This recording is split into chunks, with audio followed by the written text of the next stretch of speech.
नमस्कार, स्वागत है आप सभी का कार्यक्रम बैक टू नेचर में। मैं हूं आपके साथ नम्रता। दर्शकों, बैक टू नेचर कार्यक्रम हम आपके लिए लेकर आते हैं ताकि हम आपको बता सकें कि कैसे आप अपनी प्रकृति से जुड़कर अपनी सारी बीमारियों को दूर कर सकते हैं, अपनी सारी बीमारियों को नेचुरल वे से हील कर सकते हैं। आज के इस कार्यक्रम में हम आपको मिलवाने वाले हैं डॉक्टर RS धवस जी से, जो कि 40 साल से नेचुरोपैथी और आयुर्वेदा की फील्ड में कार्यरत है। Sir Delhi institute of naturopathy के डायरेक्टर हैं। आज इस कार्यक्रम में हम उनसे बात करेंगे क्रॉनिक किडनी डिसीज़ यानी CKD के ऊपर। किडनी एक साइलेंट वर्कर है, लेकिन जब किडनी थक जाती है तो ये हमारी बॉडी का पूरा सिस्टम हिला देती है।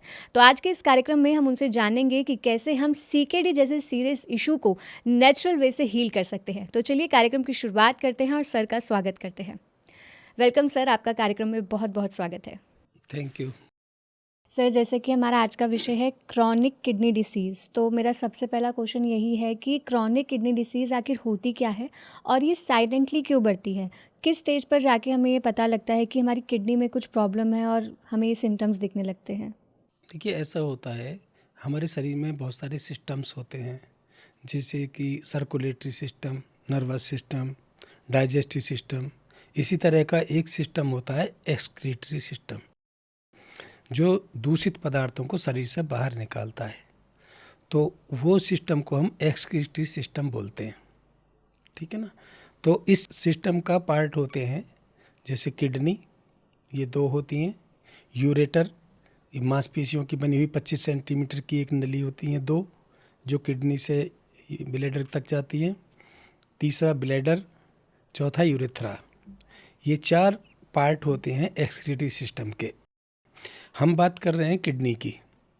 तो आपने पूछा कि साइलेंटली आ जाता है।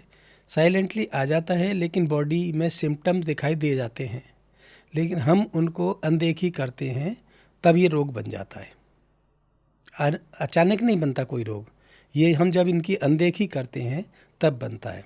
तो जब ये कोई रोग बनता है तो हमारी आंखों के नीचे स्वेलिंग आ जाती है, पैरों में स्वेलिंग आ जाती है, सांसें फूलने लगती हैं, त्वचा खराब हो जाती है, क्योंकि हमारी बॉडी का जो इंटरनल सुंदरता यानी ब्यूटी बोलते हैं, इंटरनल ब्यूटी और एक्सटर्नल ब्यूटी दोनों किडनी पर ही निर्भर करती हैं। अगर हमारी किडनी स्वस्थ हैं तो हम बाहर से भी स्वस्थ हैं, बाहर से भी अच्छे हैं और अंदर से भी अच्छे हैं। अगर किडनी हमारी ठीक नहीं है तो हम दोनों तरफ से रुग्ण हो जाते हैं, यानी बीमार हो जाते हैं और हमारी ब्यूटी में फ़र्क पड़ जाता है। जी सर, मतलब जो सिम्टम्स आपने बताया कि आंखों के नीचे स्वेलिंग आना और पैरों में स्वेलिंग आना, पैरों में स्वेलिंग आना, इसके अलावा सांस फूलना और पेट बढ़ जाना, इस तरह के लक्षण दिखाई देते हैं। सर, किडनी डैमेज होने के पीछे रीज़न क्या होता है? ऐसी कौन सी गलतियां इंसान अपने पूरी दिनचर्या में करता है जो किडनी पर स्ट्रेस डालती है? देखिए, पूरी दिनचर्या के हमें जो डाइट लेना चाहिए वो डाइट हम नहीं ले पाते। मैं आपको एक बहुत छोटा सा क्लू छोड़ूंगा कि हमारी जो ब्लड होता है हमारे शरीर के अंदर, वो उसकी नेचर एल्कलाइन होती है। जैसे समुद्र के पानी का टेस्ट होता है, उसी तरह से ब्लड का टेस्ट होता है। तो उस ब्लड की नेचर को एल्कलाइन रखने के लिए हमें जो भोजन करना चाहिए वो 80% भोजन एल्कलाइन करना चाहिए और 20% भोजन एसिडिक होना चाहिए। पहला सबसे गड़बड़ यहाँ होती है कि हम अपनी ब्लड की नेचर को एल्कलाइन नहीं रख पाते, क्योंकि हम 80% भोजन एसिडिक करते हैं। शुरुआत कहाँ से करते हैं? चाय से, नमकीन से, कॉफ़ी से, मसाले से, फास्ट फूड से, डिब्बा बंद भोजन से, यहाँ से शुरू करते हैं। ये सब एसिडिक है। तो जब एसिडिक भोजन खाएंगे तो हमारे ब्लड का नेचर जो होता है वो एसिडिक हो जाएगा, और एसिडिक भोजन नेचर होने से अनेक प्रकार की बीमारी आएंगी। आपने देखा होगा एसिड का क्या फंक्शन होता है? एसिड का फंक्शन होता है किसी भी पदार्थ को जला देना। तो जब हमारे ब्लड का एसिड ज़्यादा होगा तो किडनी की जो नेफ्रॉन्स है, आपको एक बात और बता दूं, हमारी एक किडनी में 10 लाख नेफ्रॉन्स होते हैं। कितना? 10 लाख। एक किडनी में 10 लाख नेफ्रॉन्स, फिल्टर। ओके। हाँ, 10 लाख फिल्टर होते हैं, तो 2 किडनी में 20 लाख फिल्टर हो गया। तो जो 20 लाख फिल्टर, एक फिल्टर 2 चीज़ों से बनता है, ग्लूमेरुलाई और ट्यूब्यूल्स, नहीं? तो ये फिल्टर का काम करते हैं, तो हमारे ब्लड को फिल्टर करते हैं ये चीज़ें। तो जब ये डैमेज हो जाएंगे तो उसको बोलते हैं हम CMD, कॉर्टिको मेडुलर डेफिशिएंसी, इसको बोलते हैं। तो जब एसिड से ये डेफिशिएंसी हो जाएगी तो वो फिल्टर करना बंद कर देंगे, और जब ब्लड फिल्टर नहीं होगा तो ब्लड के जो दूषित पदार्थ हैं वो बॉडी में रहेंगे और वो सारे शरीर में फैलेंगे, आँखों में भी जाएंगे, बाल भी डैमेज करेंगे, स्किन को डैमेज करेंगे, फेफड़े में जाएंगे वहाँ नुकसान पहुँचाएंगे, हार्ट पे जाएंगे वहाँ नुकसान पहुँचाएंगे, और किडनी तो डैमेज हो ही जाएंगी। तो ये है। जी, तो सर हमारा जो मेन रीज़न है वो फिर हुआ खाना, हमारी जो खाना हमारा 20% एसिडिक और 80% एल्कलाइन होना चाहिए।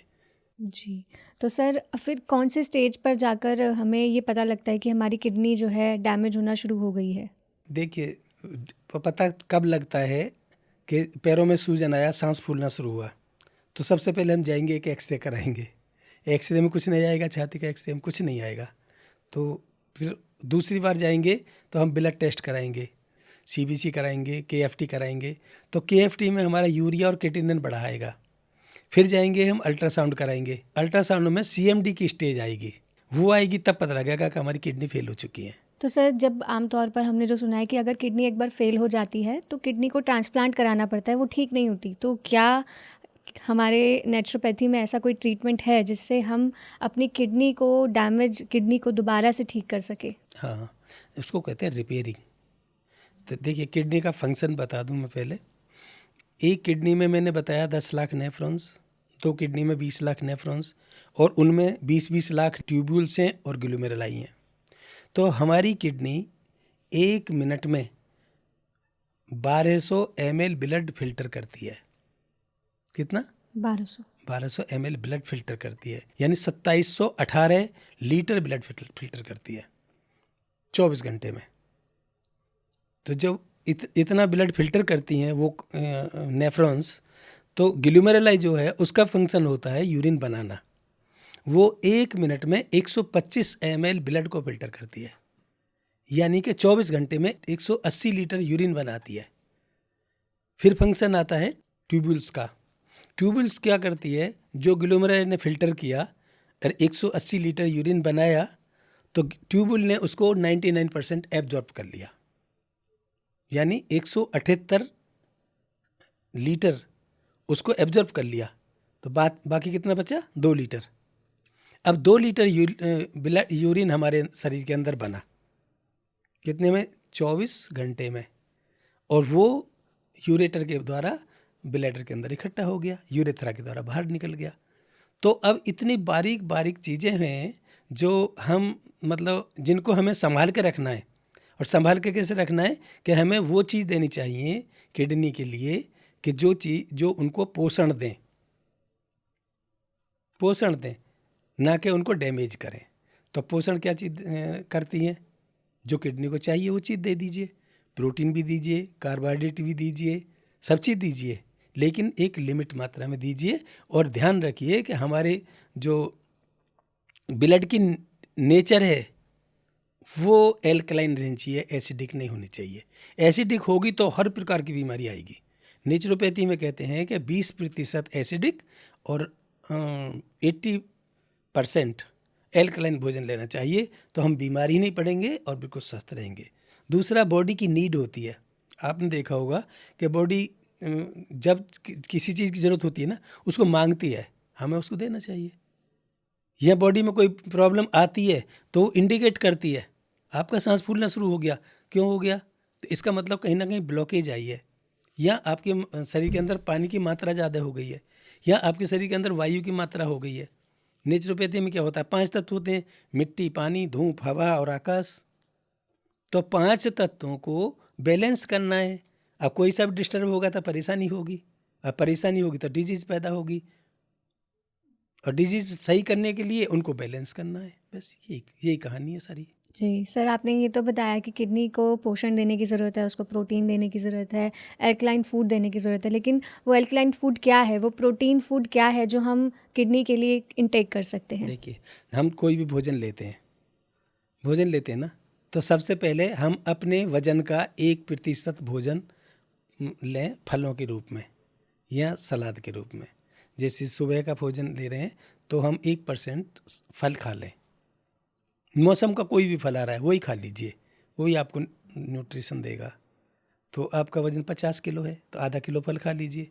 उसके बाद जो आपको भोजन करना है तो उसमें से चपाती कितनी लेनी है, दाल कितनी लेनी है और हरी ग्रीन वेजिटेबल कितनी लेनी है, ये उसमें तुम्हें तय करना है कि हमें बाकी 50% में वो खाना है। क्योंकि आप 1 किलो भोजन तो नहीं कर सकते, लेकिन जब आपका 50 किलो फल हो गया तो आपको 250 ग्राम ही तो और लेना है या 200 ग्राम लेना है।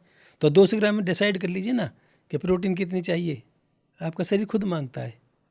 जी, सर किडनी की समस्या जिन्हें होती है तो उनको लेकर ये भी कहा जाता है कि हमें पानी जो है वो कम पीना है, जितना ज़्यादा पानी पिएँगे उतना ज़्यादा प्रॉब्लम होगी। तो सर इस के बारे में आप क्या कहेंगे कि पानी पीना चाहिए या नहीं? पानी हमें 2 लीटर से कम पीना ही नहीं चाहिए। किस कंडीशन में बताते हैं, जब हमें CMD हो गया है, कॉर्टेक्स और मेडुला हमारे डैमेज हो चुके हैं, उनका डिफरेंशिएशन खत्म हो गया है, तब हमें पानी कम पीना चाहिए। क्योंकि किडनी फिल्टर करने लायक रही नहीं है। जब किडनी फिल्टर ही नहीं करेगी तो पानी तो ब्लड में जाएगा ना, फिर ब्लड को फिल्टर कैसे करेगी? तो फिर आपको नुकसान देगा, बढ़ेगा, पेट बढ़ेगा, सूजन बढ़ेगी, टांगों की वो बढ़ेगी, तो कोई ना कोई नुकसान होगा ना। तो आप उस तरह पानी कम क्यों पीना चाहिए? पानी उतना ही पीना चाहिए, जितना चाहिए उतना पीना चाहिए। और पानी कम पीना चाहिए उस कंडीशन में पीना चाहिए जब हाइड्रोनेफ्रोसिस हो गया है, जब आपकी किडनियों का साइज बढ़ चुका है और आपका फिल्ट्रेशन रुक गया है, तब पानी कम पीना चाहिए। क्योंकि पहले जो है उसी को निकाल लो, तब आगे पियो और ज़्यादा है। जी। सर क्या कुछ हर्ब्स हैं या फिर क्या कुछ नेचुरल इंग्रेडिएंट्स जो हमें पर्टिकुलर किडनी डिसीज़ को ठीक करने के लिए लेना चाहिए? हाँ, कि मैं इसमें 2 तरह से बताऊंगा बातें। पहली बात तो जो हर्ब्स हैं तो वो हर्ब्स हैं जैसे कि गोखरू है, गोखरू का चूरन है, काढ़ा है, पानी में उबाल के पी सकते हैं, वो हमारी किडनी को रिपेयर करता है। दूसरा पुनर्नवा है। पुनर्नवा का मतलब होता है कि हम रिपेयर कर रहे हैं, किस चीज़ को बना रहे हैं। हमारा लिवर खराब हो गया तो भी पुनर्नवा उसको बनाएगा, किडनी खराब हो गई है उसको भी पुनर्नवा बनाएगा, और डायूरिटिक भी होता है, वो पेशाब को बाहर भी निकालेगा तो आपको नॉर्मल कंडीशन में लाएगा। तो ऐसी बहुत सारी चीज़ें हैं। आयुर्वेद में तो बहुत सारी चीज़ें हैं जो इस तरह से यूज कर सकते हैं। और नेचुरोपैथी में हाँ, हम पेट पर ठंडे पानी की लपेट लगा सकते हैं। तो ठंडे पानी की लपेट जो होती है वो डायूरेटिक होती है। दूसरा, नेचुरोपैथी में हम इनको रिपेयर करने के लिए, इनको सही करने के लिए hot and cold hip bath देते हैं। Hot and cold hip bath यानी पहले गर्म पानी में बैठाएंगे 30 मिनट, जितना सहन कर सकें 40 डिग्री तक, और उसके बाद 10 मिनट के लिए ठंडे पानी में बैठाएंगे। तो इस तरह से जब हम बैठाएंगे तो हमारी किडनी की रिपेयरिंग होगी। दूसरा ट्रीटमेंट होता है मड थेरेपी का। हम किडनी के ऊपर, पीछे, स्पाइन के दोनों तरफ और पेट पर पीली मिट्टी की पट्टी लगाते हैं।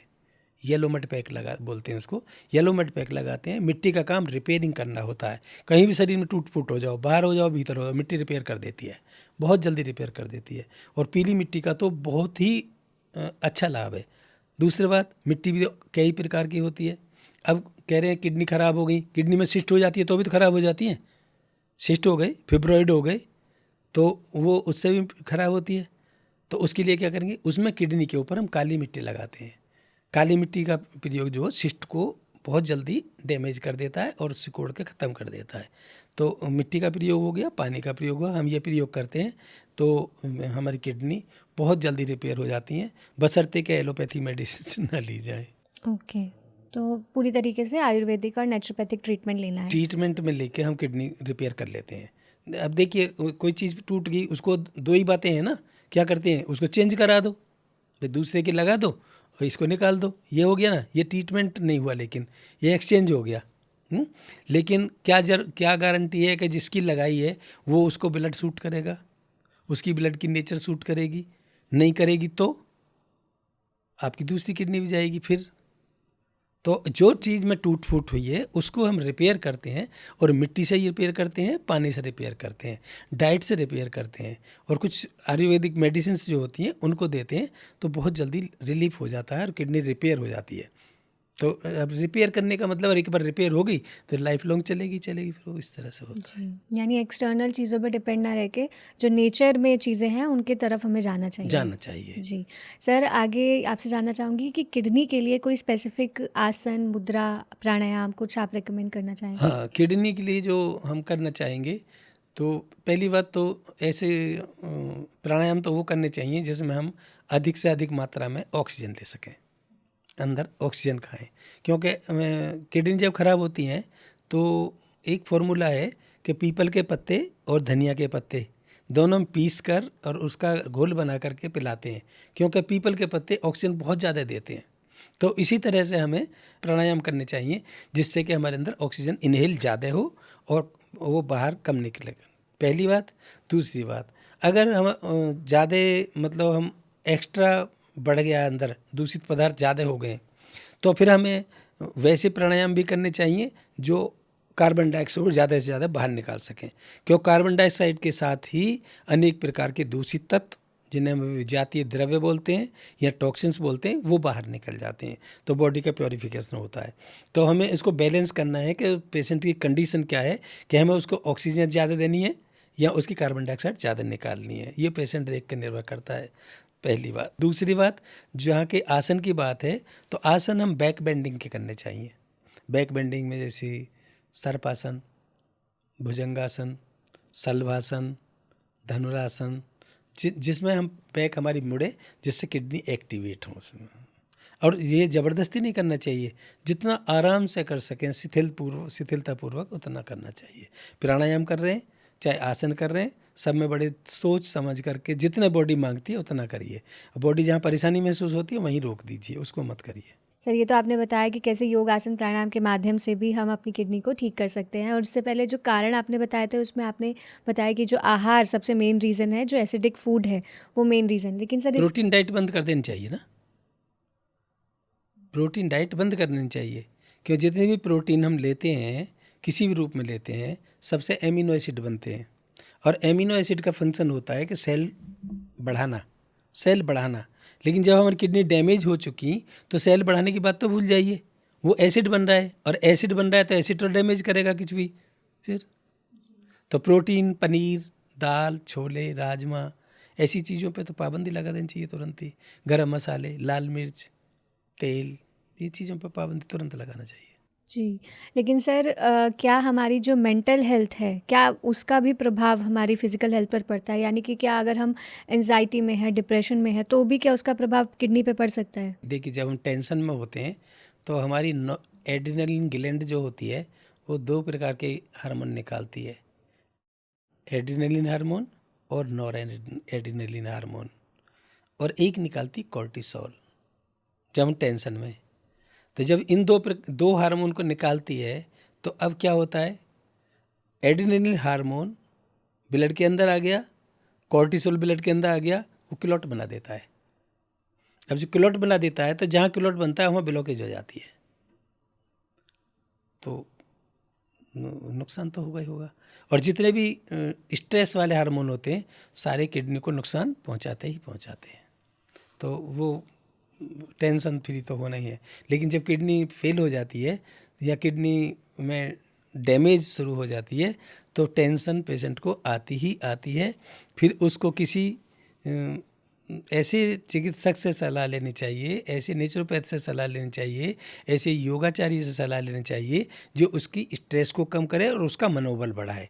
तो जब पॉजिटिव हार्मोन बनेंगे, डोपामिन बनेगा, तो वो प्रसन्न चित्त मुद्रा में आ जाएगा और फिर वो हार्मोन शरीर को डैमेज नहीं कर पाएंगे। जी। सर, खुद से कुछ हीलिंग नहीं कर सकते?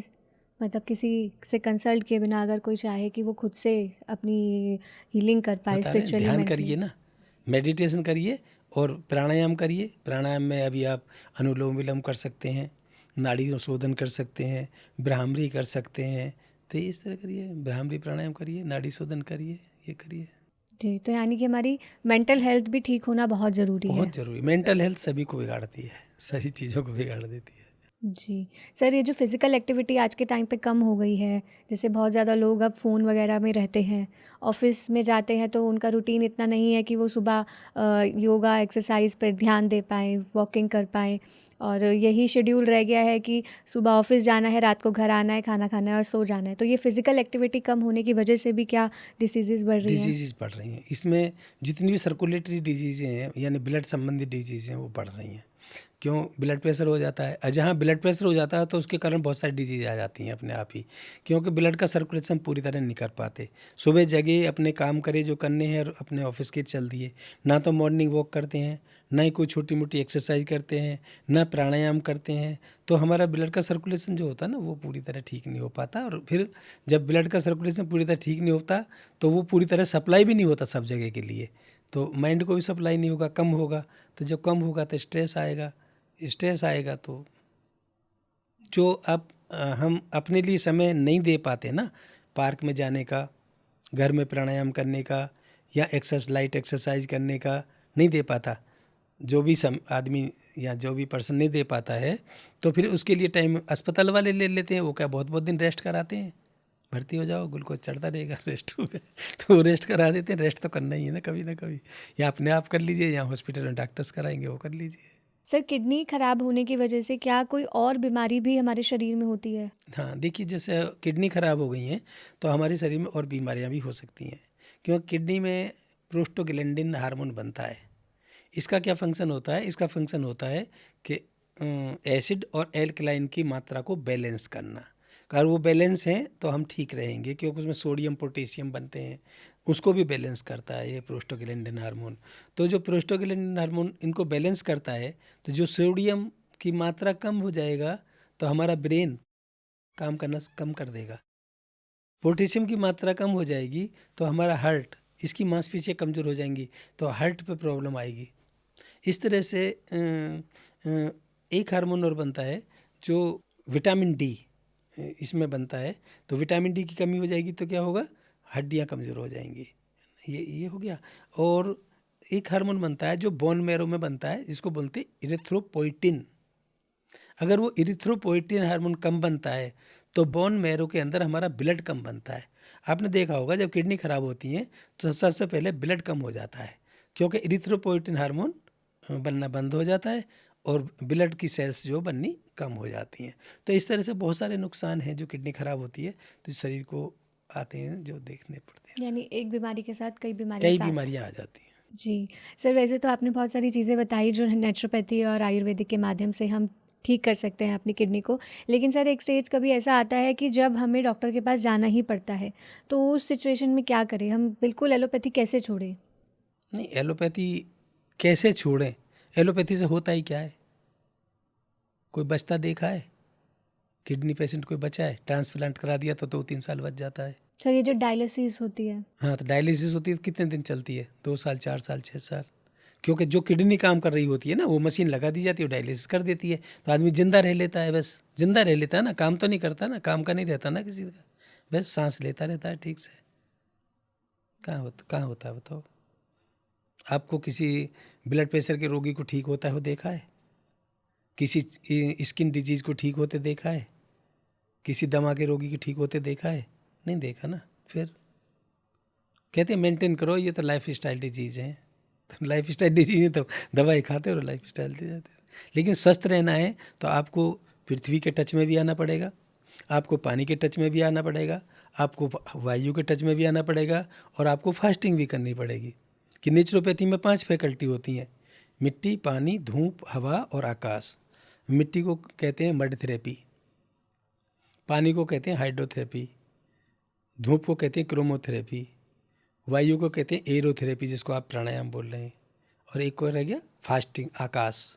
आकाश तत्व कहते हैं वैक्यूम, शरीर के अंदर वैक्यूम पैदा करना, खालीपन पैदा करना, तो वो उपवास के द्वारा किया जाता है। अगर हम इनमें रहेंगे, इनको अपनाएंगे, स्वस्थ भी रहेंगे, और बीमार पड़ जाते हैं तो भी इन्हीं के द्वारा ठीक होंगे। आप किसी स्किन डिजीज़ को या किसी कोई भी बीमारी है, आप एक पेशेंट को मिट्टी में गाड़ दीजिए, आप किडनी की बीमारी ले लीजिए, मिट्टी में गाड़ दीजिए 30 दिन तक, डेली 1 घंटा मिट्टी में दबा के रखिए उसको, कि क्या क्या रिपेयर हो जाता है देखो बॉडी का। आप उसको 1 घंटा धूप लगाइए। 1 घंटा धूप कौन लगाता है बताइए? नहीं लगाता ना। आप 20 मिनट तो नंगे पैर घूमते नहीं ज़मीन पर, तो अर्थिंग ख़त्म हो गई आपकी। मिट्टी में गड़ना अलग बात है, आपकी अर्थिंग ख़त्म हो रही है, क्योंकि आप मोजे उतारते हैं यानी जूते उतारते हैं तो चप्पल पहन लेते हैं तुरंत, फिर अर्थिंग कहाँ से आएगी? तो हमने अपने शरीर को नेचर से काट लिया है, और काट लिया है इसी वजह से हम दुखी हैं। जी, मतलब हमारा जो मेन जो सीक्रेट है, जो हेल्थ का सीक्रेट है, वो नेचर में ही छिपा हुआ है। जितना हम नेचर में छुपा हुआ नेचर है। के करीब होंगे, सारी हेल्थ डिसीज हेल्थ अपने आप आएगी। आप अपने दिन का बना लीजिए कि 24 घंटे हैं, मुझे 1 घंटा नेचर को देना है, यानी आज मैं 1 घंटा ज़मीन पर नंगे पैर घूमूंगी। आप ही बना लीजिए, मोजे जूते उतार कर नंगे पैर घास पर घूमूंगी। अगर आप ओस में घास पर घूमेंगी तो आई साइट आपकी इम्प्रूव हो जाएगी। आप ये लगा लीजिए मैं मिट्टी में घूमूंगी 1 घंटा डेली, मात्र 1 घंटा घूम लीजिए तो आप सही होंगे। आप ये लीजिए कि मैं आप तेल मालिश करा के पूरी बॉडी का 1 घंटा धूप लगाऊंगे, तो आप देखिए स्किन में क्या परिवर्तन आता है। आप ये बना लीजिए आप अपने रूटीन में कि मुझे हफ्ते में 1 दिन फास्ट करना है, पानी पानी पीना, कुछ नहीं लेना, फिर आपको देखिए अंदर क्या कितने चेंज आते हैं ना। लेकिन आप नहीं बना सकते। आप ये भी नहीं बना सकते हम 1 दिन बिस्कुट और नमकीन छोड़ देंगे, इतना भी नहीं बना। तो जब इतना भी नहीं बना सकते ना, तो फिर कहीं ना कहीं तो फिर हमें झेलना पड़ता है फिर ये। जी सर, जी सर। तो लाइफस्टाइल में हम चेंजेस करेंगे, अगर खान पान में चेंजेस करेंगे तो हम बेटर हेल्थ की तरफ जाएंगे। लाइफ स्टाइल में चेंज करना पड़ेगा, खान पान में चेंज करना पड़ेगा, और योग और नेचर से हमें जुड़ना पड़ेगा, तभी हम स्वस्थ रह सकते हैं। और अदरवाइज तो फिर जैसा चल रहा है ये सब। जी सर, सर किडनी पर इतनी सारी इन्फॉर्मेशन शेयर करने के लिए आपका बहुत बहुत धन्यवाद। Thank you. तो दोस्तों, आज का ये एपिसोड काफ़ी आई ओपनिंग था। हमने जाना कि कैसे बिना दवाइयों के सिर्फ नेचुरल तरीक़ों से हम अपनी किडनी को ठीक कर सकते हैं। तो सीकेडी जैसी बीमारी यदि आपको है या आपके आसपास किसी को है, तो आप इस एपिसोड को ज़्यादा से ज़्यादा उन तक पहुंचाएं और उन्हें बताएं कि कैसे नेचुरल टूल्स का यूज़ करके वो अपनी लाइफ को बेटर कर सकते हैं। जितना हम प्रकृति के करीब होंगे, उतनी हमारी सेहत बेहतर होगी। यही हम इस कार्यक्रम के माध्यम से आपको बार बार बताते हैं। आज के लिए बस इतना ही। अभी के लिए मुझे दीजिए इजाज़त। यदि आप ये कार्यक्रम TV पे देख रहे हैं तो हमें YouTube पे सब्सक्राइब करना बिल्कुल ना भूलें, और यदि YouTube पे देख रहे हैं तो हमारे PMC ऐप को भी डाउनलोड करें। नमस्कार। PMC हिंदी बदले जी